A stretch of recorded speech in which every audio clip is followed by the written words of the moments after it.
siyasi tənəzzülə, siyasi böhrana girmə imkanları olmamalı. Ona görə ki, Türkiyədən Azərbaycanın gözləntisi var. Türkiyədən Vahid Azərbaycanın idealının gözləntisi var. Türkiyədən Türk Dövlətlər Təşkilatının taleyinin gözləntisi var. Türkiyədən Avropanın gələcəyinin gözləntisi var. Və ya Türkiyədən həm də dünyanın gələcəyinin gözləntisi var.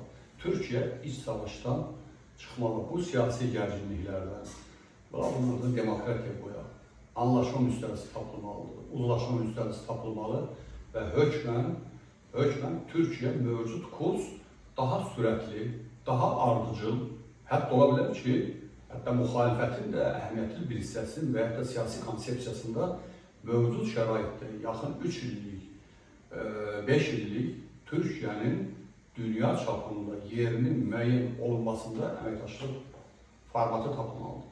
Mən bunu bir mənalı şəkildə millətimizin, dövlətimizin, dövlətlərimizin və dünyanın nəfinə bir hesab edirəm. 21-ci əsr Türk əsri olacaq deyən böyüklərimiz 21-ci əsrdə Türkiyə ehtiyac var düşüncəsinin reallaşması arasında yaşayır. Biz bu imkanı burada düşmənlərə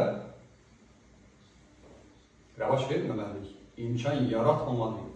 Türkiyə qənimkəsilən çevrə dövlətlər olsun, dünya güclər olsun, imkan verməməliyik və yeni qalxınma var. Bu Türk qalxınmasıdır. Tanrı Türk'ün oy verməsində yardımcı olsun.